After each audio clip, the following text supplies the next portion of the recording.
नमस्कार, मैं दीपक शर्मा और मेरे YouTube मंच पर आपका स्वागत है। दोस्तों, चुनावी साल है और इस चुनावी साल में मोदी जी सोचते तो बहुत कुछ प्लानिंग करते हैं, लेकिन अक्सर ये जो साहब हैं ये मोदी जी के प्लान पर अक्सर पानी फेर देते हैं।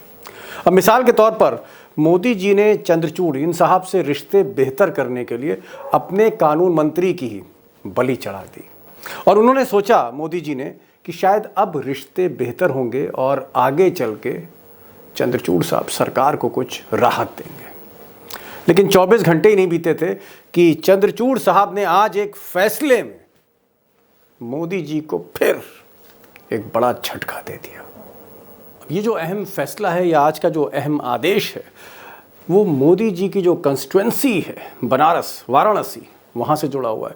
और पिछले 1.5 साल से बनारस में वो जो काशी विश्वनाथ और ज्ञानवापी मस्जिद का जो मसला था उसको गरमाया जा रहा था और हाईकोर्ट ने आदेश दे दिया था कि ज्ञानवापी मस्जिद में जो कथित शिवलिंग है या जिसको मुस्लिम पक्ष फव्वारा कहते हैं उसका वैज्ञानिक सर्वेक्षण कराया जाए। और यहाँ से माहौल गरमाना था। 2024 का एजेंडा सेट हो रहा था बनारस में, उत्तर प्रदेश में।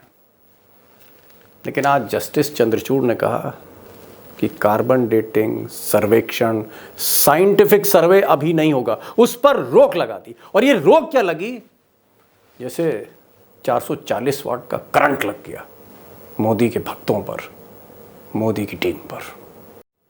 अब दोस्तों, चंद्रचूड़ का आज ये जो अंतरिम आदेश है ये इतना बड़ा झटका क्यों है मोदी की राजनीति पर या योगी के प्लान 2024 पर? क्योंकि काशी को अयोध्या की तर्ज पे एक बड़ा मुद्दा बनाने की कोशिश हो रही थी पिछले 1.5-2 साल से। विश्व हिंदू परिषद या मोदी जी की जो टीम थी काशी में, या फिर आप कह सकते हैं बीजेपी इटसेल्फ, ये कोशिश कर रहे थे कि इसको अयोध्या की तर्ज पर एक बड़ा मुद्दा बनाएं और कोर्ट कचहरी का खेल चल रहा था। लेकिन आज चीफ जस्टिस ने संविधान का आईना फिर दिखाया मोदी जी को और योगी जी को। और एक संदेश जो निकलता है इस रोक से, जो एक मैसेज जाता है, ये जो स्टे दिया है इससे जो एक मैसेज जा रहा है, मैसेज ये है कि जो हिंदू मुस्लिम की सियासत है, 24 का एजेंडा ये नहीं होगा। ये एक मैसेज देने की कोशिश सबसे बड़ी अदालत ने की है, एक मैसेज देने की। चंद्रचूड़ किस टाइप के जज हैं? आपका इतना एक्सपीरियंस रहा है, आप सुप्रीम कोर्ट से लेके पॉलिटिक्स दोनों देखते हैं। चंद्रचूड़ किस तरह के जज हैं ये देश जानना चाह रहा है। मैं व्यक्तिगत रूप से उनके साथ मंच साझा कर चुका हूं और सुप्रीम कोर्ट की वर्किंग को काफी अंदर से जानता हूं। ये एक अनोखा जज है। अब एनके सिंह साहब को आप सुन रहे थे, जो एक जाने माने पत्रकार हैं, पॉलिटिकल इश्यूज और लीगल इश्यूज के एक बड़ी अथॉरिटी हैं आप कह सकते हैं हिंदुस्तान में। जहाँ तक जो आज की तारीख में जो बेखौफ पत्रकार हैं उनमें ये एक अथॉरिटी, इनको आप सुनेंगे, हम दोनों मिलकर तह में जाएंगे कि आखिर मैसेज क्या दिया जा रहा है इस स्टे से, ये कितना बड़ा झटका है और क्या इसका असर उत्तर प्रदेश की सियासत पर पड़ेगा, 2024 में पड़ेगा। इस पर हम डिटेल में जाएंगे। लेकिन एक चीज़ जो मैं आपके सामने रखना चाहता हूँ, तथ्य रखना चाहता हूँ, वो ये कि जो काशी है, मथुरा है, अयोध्या है, ये एक तरह से आप कह सकते हैं कि मोदी और योगी और बीजेपी, इनका एक बड़ा प्लान था 2024 को लेकर। अगर आप ये नक्शा देखें तो आप इसमें देखेंगे कि गोरखनाथ से जहाँ योगी जी का जो गढ़ है वो वहाँ से झंडा संभालते बीजेपी के चुनाव का। काशी जो है वहाँ से मोदी जी खुद सांसद हैं, तीसरी बार फिर से मुमकिन तौर पर लड़ेंगे वो। अयोध्या में अमित शाह ने सारी तैयारियां कर ही ली है और मथुरा भी कहीं ना कहीं केशव प्रसाद मौर्य और ब्रजेश पाठक जैसे जो डिप्टी सीएम हैं उस माहौल को गरमा रहे हैं। तो एजेंडा जो था वो बहुत क्लियर था। अब इस एजेंडे की ज़रूरत क्यों पड़ी? ये जो नक्शा आपने देखा और मैंने जो वहाँ पर हॉट स्पॉट्स आपको दिखाए, उसकी ज़रूरत क्यों पड़ी? उसकी ज़रूरत इसलिए पड़ी कि कहीं ना कहीं बिहार की तरफ से एक बयार चल रही है, रिजर्वेशन पॉलिटिक्स। और ये जो रिजर्वेशन पॉलिटिक्स है जो जातिगत जनगणना से शुरू होती है, जहाँ पर अखिलेश, जहाँ पर कांग्रेस, जहाँ पर जयंत चौधरी, जहाँ पर नीतीश, तेजस्वी, हेमंत सोरेन, सारी जो सोशलिस्ट ताकतें हैं जिन्हें हम मंडल फोर्सेस भी कहते हैं, उस पर कमंडल पॉलिटिक्स को लाने की कोशिश थी, या यूँ कहें कि मंडल को मंदिर से कहीं ना कहीं डाइल्यूट करने की कोशिश थी। और इसी राजनीति को, जहाँ से आप कह सकते हैं कानून व्यवस्था बिगड़ती है, हिंदू मुस्लिम जैसे मसले होते हैं उभरते हैं और कहीं ना कहीं कानून व्यवस्था पर असर पड़ता है, इसको भांपा चीफ जस्टिस ने। शायद इसीलिए उन्होंने कहा कि ये बहुत संवेदनशील मसला है, ये बहुत ही सेंसिटिव इशू है। सबसे पहले उन्होंने स्टे किया, और स्टे करने के बाद उन्होंने कहा कि सारी पार्टीज आई हैं, जितनी भी पार्टीज हैं कंसर्न, हिंदू मुस्लिम जो भी पिटिशनर हैं, सबको बुलाया, आर्कियोलॉजिकल सर्वे को भी, कि अब इस पर हम तह तक जाएंगे। तब तक कोई सर्वेक्षण नहीं, कोई कार्बन डेटिंग नहीं होगी ज्ञानवापी मस्जिद के भीतर। बहुत सख्त आदेश चंद्रचूड़ जी का। अब जब से चंद्रचूड़ साहब ने आज ये रोक लगाई है, ये जो स्टे किया, बड़ा इम्पॉर्टेंट, इस पर जो गोदी मीडिया हैं, जो न्यूज़ चैनल हैं, अखबार हैं, तरह तरह से इसको रंग रहे हैं, अलग अलग तरीके से उसको दिखा रहे हैं, कहीं ना कहीं सच को छुपा रहे हैं। हम इस पूरे मामले की सच्चाई में जाएंगे, आपको एक एक चीज़ फैक्ट और फिगर के साथ सही एनालिसिस आपके सामने रखेंगे। लेकिन मैं चंद सेकंड चाहता हूं आपसे कि एक बैकग्राउंडर आपको दिखा दूं, थोड़ा सा रिकैप करके, थोड़ा सा पीछे ले चलूं कि आखिर ये मसला 2024 में 20-22 बरसों के बाद अचानक मोदी जी और बीजेपी और वीएचपी और योगी जी, इन सबको अचानक ज्ञानवापी मस्जिद की याद क्यों आई, उसके पीछे क्या है राजनीति, वो थोड़ा सा मैं रिकैप करूं चंद सेकंड में। अब दोस्तों, यूं तो ये जो मामला है काशी का और ज्ञानवापी मस्जिद का, ये मामला तो यूं तो बहुत पुराना है, लेकिन 1984 में 1984 में विश्व हिंदू परिषद ने इस मुद्दे को सबसे पहले उठाया। अयोध्या का मुद्दा, मथुरा का मुद्दा और काशी का मुद्दा। लेकिन क्योंकि अयोध्या मूवमेंट ने तेज़ी पकड़ ली अडवाणी की रथ यात्रा के बाद, तो धीरे धीरे और कुछ एक्ट्स भी आए, कुछ नए एक्ट बने पार्लियामेंट में, ये जो मामला था ठंडे बस्ते में चला गया। लेकिन पिछले साल, अगर इसकी आप रीसेंट हिस्ट्री देखेंगे, तो पिछले साल मई 2022 में एक बार फिर से इसमें जो है आप कह सकते हैं अदालतों ने हरकत दिखाई, और कुछ महिलाएं थीं जो पूजा के बहाने उन्होंने लोकल अदालत में गई, उनको परमिशन दी गई, और उसके बाद ये कहा गया कि साहब इसका सर्वे कराया जाए, इस मस्जिद में जो एक शिवलिंग होने की स्थिति, तो सर्वे कराया गया। उसमें मुस्लिम पक्ष ने कहा कि ये शिवलिंग नहीं है, ये एक फव्वारा है जो वजू खाना होता है वहाँ पर। हिंदू पक्ष ने कहा कि नहीं, ये एक शिवलिंग है और इसकी जांच होनी चाहिए, इसकी कार्बन डेटिंग होनी चाहिए, इस तरह की बातें थीं। लेकिन बनारस के जो अदालत थी उसने वो मामला कार्बन डेटिंग का खारिज कर दिया। अब क्या हुआ, अब क्योंकि जैसे जैसे चुनाव करीब आ रहे हैं, तो इसी मई को पिछले हफ्ते हाई कोर्ट इलाहाबाद ने कहा कि नहीं, कार्बन डेटिंग होनी चाहिए। यानी ये मसला, इसका फिर से दरवाजे खुल गए कि कार्बन डेटिंग हो, साइंटिफिक इन्वेस्टिगेशन हो, सर्वे हो, और ये तय किया जाए कि साहब वो जो शिवलिंग था वो कितना पुराना है। यानी शिवलिंग की कार्बन डेटिंग की बात हो रही थी। फिर मुस्लिम समाज को लगा कि फिर जो है कहीं ना कहीं एक टेंशन होगी, सांप्रदायिक ध्रुवीकरण होगा, तो वो चंद्रचूड़ साहब के पास आ गए, सुप्रीम कोर्ट में आ गए, और आज फिर इस अदालत ने ये अंतरिम आदेश दिया है, जो एक तरह से आप कह सकते हैं कि कहीं ना कहीं एक बिग ब्लो है जहाँ तक मोदी और योगी इनके समर्थकों की बात है। तो अब ये पूरा मामला है क्या, 2024 की राजनीति पर कितना असर पड़ेगा, और चंद्रचूड़ जिस तरह से हावी हो रहे हैं मोदी पर और योगी पर या बीजेपी पे या बीजेपी सरकार पे, उसके क्या आगे चल के हमको जो है उसके डायनेमिक्स क्या होंगे। मुझे लगता है कि इन सारे मामलों पर एनके सिंह साहब से बेहतर कोई नहीं बता पाएगा। पिछले 40-45 साल से आप कह सकते हैं कि पॉलिटिकल मेन स्ट्रीम जर्नलिज्म में सक्रिय हैं, और लीगल इश्यूज उतना अच्छा समझते हैं जितना अच्छा ये राजनीति को समझते हैं।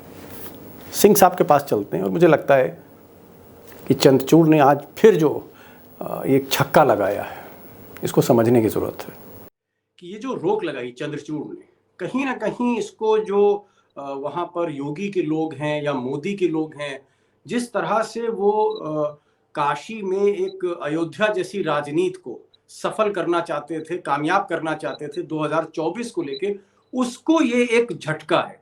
जितनी रिलीफ हाईकोर्ट ने दी थी, या जितनी हाईकोर्ट ने एक तरह से समर्थन दिया था उनको, उस पर पानी फेरा आज की रोक ने, कहीं ना कहीं मामला लटका दिया गया है। आप कैसे देखते हैं इसको? इसको हाई कोर्ट ने समर्थन दिया, ये कहने की जगह ये कहे कि हाई कोर्ट का एक फैसला था 12 मई को, अभी 12 मई पिछले, जो कि जिला अदालत डिस्ट्रिक्ट कोर्ट ने कहा था कि हम कार्बन डेटिंग या साइंटिफिक इन्वेस्टिगेशन इसकी नहीं कराएंगे, ये वैधानिक नहीं होगा। उसको खारिज करके हाई कोर्ट ने नहीं आप कराइए। और इसको कराने के लिए सरकार को ताकीद किया। इस पे वहां की जो मैनेजमेंट कमेटी है, जी हाँ, जो मस्जिद की। अंजुमन है, वो यहाँ पे कोर्ट में आ गई, सुप्रीम कोर्ट में, और सुप्रीम कोर्ट में 3 मेंबर बेंच है जिसकी सदारत सीजेआई चंद्रचूड़ कर रहे थे। उन्होंने एक बड़ी अच्छी ऑब्जर्वेशन दी है कि देखिए ये मामला बहुत सेंसिटिव है, इस पे हम लोग जो भी करें फैसले, वो बहुत ही गहराई और लॉन्ग टर्म इसके इम्पैक्ट देख के होने चाहिए। ये कोई बहुत ऐसे कैजुअली हम नहीं कर सकते। ये कह के उन्होंने इसको फिलहाल हाई कोर्ट के आदेश को रोक दिया है। जी, अब सिंह साहब एक चीज़ यहाँ पर माफ़ कीजिएगा, मैं आपको टोक रहा हूँ। अपने दर्शकों के बिहाफ़ पर, ऑडियंस के बिहाफ़ पर एक चीज़ मैं पूछना चाह रहा था कि क्या बीजेपी इस मसले को, इस बार जो चुनाव होने जा रहे हैं 2024 के, और जैसा कि अमित शाह घूम-घूम के कहते हैं देश में कि भई 1 तारीख से मैं मंदिर खोलने जा रहा हूँ, 1 तारीख से मंदिर खोलने जा रहा हूँ। यानी मंदिर का कहीं न कहीं एजेंडा रहेगा। उसके साथ-साथ योगी आदित्यनाथ हैं, उनकी भगवा राजनीति है। फिर मोदी जी हैं जो बनारस में, ये जो एक मतलब जिसको एक कार्ड के तौर पे इस्तेमाल किया जाना था, मतलब आपको नेशनल लगता है? नैरेटिव, जी, हिंदुत्व को एक नेशनल नैरेटिव। नैरेटिव के रूप में इलेक्शन के दौर में पेश जी, किया गया। आपको आपको लगता है कि क्या वाक़ई मोदी और उनके समर्थक, मोदी, योगी जो हैं, इस काशी का ये जो मसला था, इसको एक इश्यू बनाते? आरएसएस इश्यू बनाता इसको? नहीं, इशू तब भी बनेगा। हाई कोर्ट अगर मना कर, सुप्रीम कोर्ट मना भी कर देगा तो भी, क्योंकि ये उनकी तासीर में है। उनके पूरे, जब आप उसको सोच को देखें, यूपी में सीटें हैं, बिहार में सीटें हैं, ये वो इलाके हैं जहां से एक 30% सीटें आती हैं इनको, अगर आप लें जी, तो क्यों छोड़ेंगे। और ये वो इलाके हैं जहां पे रिलीजियोसिटी या हिंदू मुसलमान, ये खेल बड़ी खूबसूरती से बीजेपी खेल लेती है। ये कर्नाटक में नहीं खेल सकती, आंध्र प्रदेश में नहीं खेल सकती, साउथ इंडिया ने इसे रिजेक्ट कर दिया है, क्योंकि वो लॉजिकली बेटर है। एजुकेशन की वजह से, गवर्नेंस के मॉडल वहां पे डिफरेंट रहे हैं, तो वहां पे की सोसाइटी इसमें अब पड़ती ही नहीं है। आप ज्यादा करेंगे तो आपको हरा देगी, और ये आपने कर्नाटक में देखा। लेकिन ये इनका शगल है, इनकी हैबिट में है, तासीर है इनकी, तो ये घूम फिर के वहीं आ जाएंगे और मंदिर रहेगा। अभी तो आप देखिए, ये मंदिर के एक एक, जैसे जैसे चुनाव नजदीक आएगा, हर तीसरे दिन अगर 1 फीट मंदिर की ऊंचाई बढ़ी है दीवालों की, तो उसका फोटो जाएगा, कोई अमित शाह, कोई मोदी वहां पे जाके एक बार फिर से प्रार्थना करेंगे। और आप जानते हैं कि मोदी जी ध्यान में आ जाते हैं, हजारों कैमरे के बीच में वो ध्यान में मग्न हो जाते हैं। तो ये सब होगा, क्योंकि यूपी में अभी वो जानते हैं कि ये खेल चला सकते हैं। अब दोबारा ये वहां साउथ इंडिया में नहीं चलाएंगे, क्योंकि साउथ इंडिया इस खेल में नहीं फंसता। लेकिन नॉर्थ इंडिया में ये इनका शगल है। आपने देखा, बीजेपी रूल्ड स्टेट, एक केरला स्टोरी आई, उसको उन्होंने फ्री कर दिया। सिर्फ वही था कि विप अप करो इमोशंस को, और हिंदू मुसलमान यहां चल सकता है सक्सेसफुली, और चल भी रहा है। तो ये जो आज का जजमेंट है, ये दूर तक जाएगा, क्योंकि इससे झटका लगेगा। सुप्रीम कोर्ट के आप एटीट्यूड को देखिए, उस सुप्रीम कोर्ट ने कहा क्या है, इस पे बहुत ही होशियारी से करना पड़ेगा। सुप्रीम कोर्ट भी जानता है कि आप ये खेल करने जा रहे हैं। आपके लोग कार्बन डेटिंग करेंगे, नॉमिनेट कौन लोग होंगे? नॉमिनेट आपके लोग होंगे जो हिस्ट्री को एक खास एंगल से देखते हैं, जो टीपू सुल्तान में एक एक दानव देखते हैं, जबकि टीपू सुल्तान की हिस्ट्री बिल्कुल अलग है। तो ये वो लोग होंगे, कार्बन डेटिंग होगी, उसमें आप ये कर लेंगे, आप सरकार आपकी है, लिहाजा ठीक इलेक्शन के पहले कहेंगे साहब ये भी अपना है, निकल आया कार्बन डेटिंग में, ये विक्रमादित्य के टाइम का है, और ये कह के आप उस समय इलेक्शन का खेल करेंगे। सुप्रीम कोर्ट ये बात जानता है। मुमकिन है जी, कि सुप्रीम कोर्ट भी ये फैसला दे, लेकिन आपके इलेक्शन के आप बाद में देगा, जी, क्योंकि क्योंकि सिंपल सा है कि आप इसको पॉलिटिकली कैश कराने की सोच रहे हैं, जी, और पॉलिटिकली कैश कराने के लिए आपको इसको उभारना पड़ेगा। उभारने के लिए कोई नया सिंबल चाहिए, तो कार्बन डेटिंग ले लो, और ये किसी तरह सिद्ध करवा दो कि साहब ये चंद्रगुप्त विक्रमादित्य ने बनवाया था, ये तो नालायक औरंगजेब ने तोड़ दिया था, तो हमारी मस्जिद, हमारी मंदिर तो हमें मिलना चाहिए ना साहब। और ये जी, कह के हिंदू के पैशन को विपप करो, इससे बढ़िया कुछ है नहीं। तो जी। बीजेपी के लिए झटका बिल्कुल। एक चीज और आपने कहा कि चंद्रचूड़, चीफ जस्टिस चंद्रचूड़ ने कहा कि बड़ा सेंसिटिव, बड़ा संवेदनशील इशू है। ये जो उन्होंने वर्ड संवेदनशील इस्तेमाल किया कि बहुत सेंसिटिव है, बहुत संवेदनशील मसला है ये, और इसमें इसलिए उन्होंने रोक लगा दी। क्या उनका इशारा ये है कि भाई 2024 का जो चुनाव है उससे पहले कम से कम इस तरह की सांप्रदायिक बातें ना हो उत्तर प्रदेश में? क्योंकि चंद्रचूड़ जो है वो उत्तर प्रदेश में इलाहाबाद हाईकोर्ट के चीफ जस्टिस भी रह चुके हैं, तो उनको आइडिया है। क्या आपको लगता है कि इस मसले को वो थोड़ा सा लॉ एंड ऑर्डर से भी देख रहे हैं चीफ जस्टिस साहब? नहीं, बहुत साफ देख रहे हैं। और देखिए, एक बात और भी है, आपके जो व्यूवर्स हैं वो काफी पढ़े लिखे लोग हैं, तो मैं इसको बता दूं कि पूरे आजकल देश में और इंटेलेक्चुअल लेवल पे एक डिस्कोर्स चल रहा है, हिस्टोरिसिज्म वर्सेस वर्सेस प्रेजेंटिज्म। आप 500 साल पहले किसी औरंगजेब ने मंदिर तोड़ी थी, आज उसको आप रिडीम कर रहे हैं। तो ये क्या होता है कि जो प्रेजेंटिज्म होता है, आज के वैल्यू सिस्टम को आप हिस्टोरिकल इवेंट्स पे चस्पा कर देते हैं और कहते हैं साहब देखिए ना, देखिए ये औरंगजेब तोड़ गया, अब हमको मिलना चाहिए ना। अगर यही लिया जाए तो उन लोगों ने तो, जैसे बाबर की जो सेना आई थी, उन्होंने भी किया, क्या करेंगे आप उसको? वो रिवर्स तो नहीं हो सकता ना। तो हिस्टोरिसिज्म, हिस्ट्री की घटनाओं में प्रेजेंट वैल्यू सिस्टम को आप थोप देते हैं और कहते हैं साहब अब जस्टिस मिलेगा। जस्टिस चंद्रचूड़ इस बात को बहुत खूबसूरती से जानते हैं कि इसका खामियाजा कहां, फिर 500 साल ही क्यों, 2000 साल पहले क्यों नहीं जाएंगे आप? 2024 से पहले क्यों? हाँ, और जो ये भी सही है। तो ये कुल मिला के ये है कि ये खेल जो है ये सब जानते हैं। अब यूपी में जो हमारा आपका दायित्व है, ये सामान्य जन जो है, जो हमारे वोटर्स हैं, जो जनता है, हम उसको बताएं कि देखो तुम्हारी बहबूदी इसमें नहीं है कि मंदिर की ऊंचाई कितनी बन रही है। कल ही मोदी जी ने कहा कि साहब भारत की तरक्की का क्या कहना है, और उन्होंने कोई एयरपोर्ट वगैरह कुछ बताया। तरक्की एयरपोर्ट से नहीं, तरक्की नौकरियों से होती है। तो ये बात वो छिपा जा रहे हैं, और ये इसके लिए जरूरी है कि किसी कोई शिवलिंग कहीं पैदा कर दे और पैदा करके उसमें ये कहे कि साहब कार्बन डेटिंग करा लीजिए, देखिए पता लग जाएगा। और फिर यही तो आपकी कोशिश है ना कि सुप्रीम कोर्ट में भी आपके आदमी आ जाए। यही तो आप कोशिश कर रहे थे। एक बलि दी आपने इसके पहले कानून मंत्री की, आज दूसरे की भी दे दी है, लेकिन उसके पहले अपने मतलब का काम उससे करवा लिया। जो आपने कानून मंत्री की बात की, ऐसी चर्चा थी दिल्ली में, मैं कल था और वहां पर ऐसी चर्चा थी सत्ता के गलियारों में कि भाई किरण रिजिजू जो कानून मंत्री हैं, इनका मसला चल रहा था चीफ चंद्रचूड़ के साथ, बहुत नोकझोंक हो रही थी रोज कॉलेजियम को लेकर।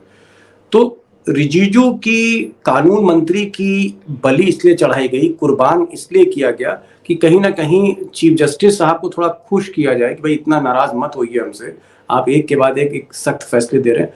तो कानून मंत्री की जो बलि चढ़ाई गई वो सिर्फ एक गुडविल जेस्चर था मोदी जी का।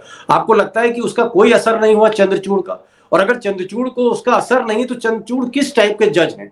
आपका इतना एक्सपीरियंस रहा, आप सुप्रीम कोर्ट से लेके पॉलिटिक्स दोनों देखते हैं, चंद्रचूड़ किस तरह के जज हैं, ये देश जानना चाह रहा है। मैं व्यक्तिगत रूप से उनके साथ मंच साझा कर चुका हूं और सुप्रीम कोर्ट की वर्किंग को काफी अंदर से जानता हूं। ये एक अनोखा जज है। इस जज के विजडम के बारे में कभी अगर आपको विस्तार से हम बताएं तो आपको ताज्जुब होगा। इंटेलेक्चुअली कितना सबलाइम स्टेज है इस व्यक्ति के, इस भारत को मिला है ये विभूति के रूप में, सीजेआई के रूप में। तो यहां जो क्वेश्चन है, ये कभी भी नहीं करेंगे कि कोई समझौता हो, क्विड प्रो हो, क्योंकि ये वो नहीं चाहेंगे। हिस्ट्री में उनको दूसरी तरह जाना है। दूसरा, रिजिजू का ये हुआ कि ये मोदी जी के गवर्नेंस का एक मॉडल है जिसमें हम गर्दन मार देते हैं।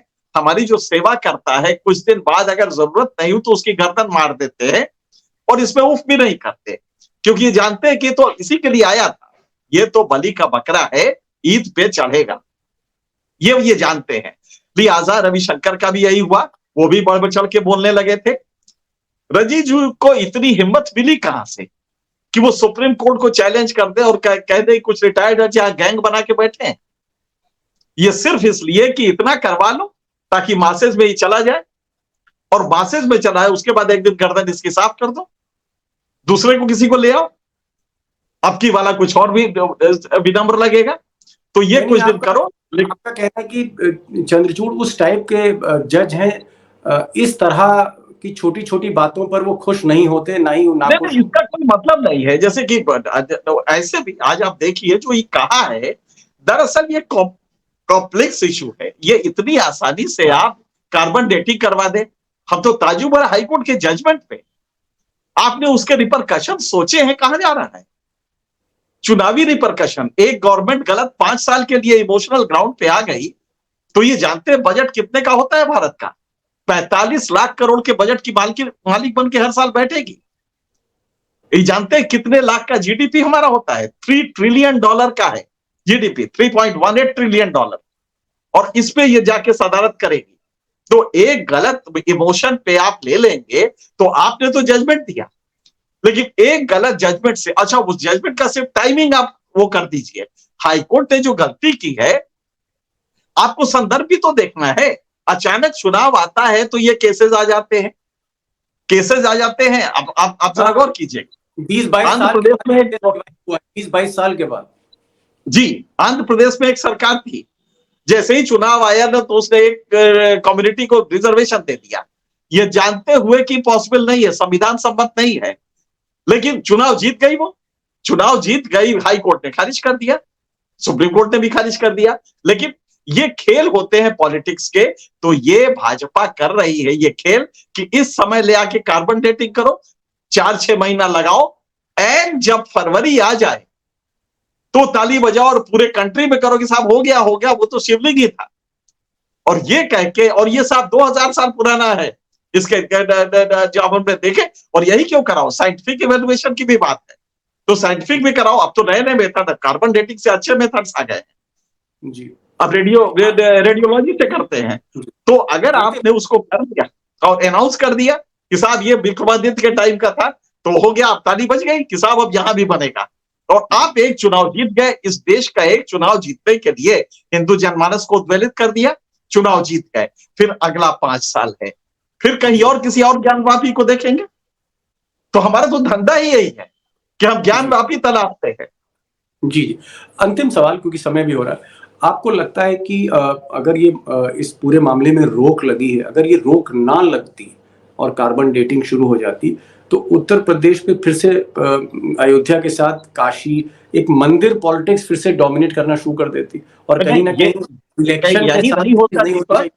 ये पूरे कंट्री के लिए, ये हाफ ऑफ इंडिया, आधे भारत में, क्योंकि आधे भारत के लोग उसमें हैं, वो अभी वो सोच नहीं पा रहे हैं, बाकी आधे के लोग सोच पा रहे हैं। आप देखिए आज लगातार क्यों हो रहा है कि बीजेपी हाशिए पे आ रही है। साउथ इंडिया में तो कभी नहीं पैठ बना पाई, इवन बिहार रिलीजियस जगह है, वहां भी नहीं बना पाई, 20%, 25% पे है। वजह क्या है?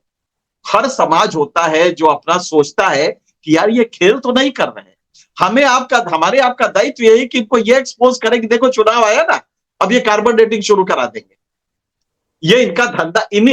हमें कार्बन डेटिंग से ऐतराज नहीं है, आप कराइए, रिवर्सेस भी आप करिए, हिस्टोरिकल रॉन्ग्स जो हुए हैं, जो ऐतिहासिक गलतियां हुई हैं, आप उसको भी दुरुस्त कराएं, कोई दिक्कत नहीं है। लेकिन इसके लिए 24 क्यों होना चाहिए? आप एंड 24 पे ये पूरा तमाशा कर रहे हैं। सुप्रीम कोर्ट ने इसी खेल को समझ लिया है, लिहाजा अब वो उसको 24 में तो आपकी दाल नहीं गलने देगी। बाकी कोई लाइए, आप बेरोजगारी दूर कीजिए ना, आपके पास है। जी जी, आप किस बात पे कर रहे हैं? आप एयरपोर्ट दिखा के कह रहे भारत तरक्की कर रहा है। कितने आंकड़े हम आपको दें, बेरोजगारी कितनी बढ़ी है इसके? मैं आपकी बात, भारत में आप ताजुब करेंगे कि 1 लाख से ऊपर की घड़ियां, इसका सेल जनवरी से मार्च तक 1.5 गुना बढ़ गया। 1 लाख से ऊपर की घड़ी, 1 करोड़ से ऊपर की कारों का सेल 44%, मतलब लगभग 1.5 गुना बढ़ गया। लेकिन इससे क्या, जो गरीब है उसको नौकरी भी मिली है, रिच पुअर डिवाइड बढ़ता जा रहा है। तो अगर आप मुकदमा लाना है तो इस पे लाइए ना कि साहब इसको कैसे करें हम। जी नहीं, सिंह साहब आप आए, आपने समय दिया, और मैं आपका जो पूरा एक सार अगर मैं कहूँ दर्शकों को एक लाइन समझाने की, आपका ये कहना है कि कहीं ना कहीं मंदिर मस्जिद पर फैसले हों, उस पर साइंटिफिक इन्वेस्टिगेशन हो, लेकिन मंदिर मस्जिद चुनाव के ठीक पहले इस तरह के मामले विवाद ना शुरू किए जाए, ये आपने कहा। बहुत बहुत शुक्रिया, आपने रोशनी डाली और आप ऐसे ही आते रहे हमारे प्रोग्राम में। दर्शकों को जिस तरह से आप ज्ञान देते हैं, लाइटन करते हैं, उसके लिए फिर से मैं आपका धन्यवाद दूंगा। शुक्रिया बहुत बहुत।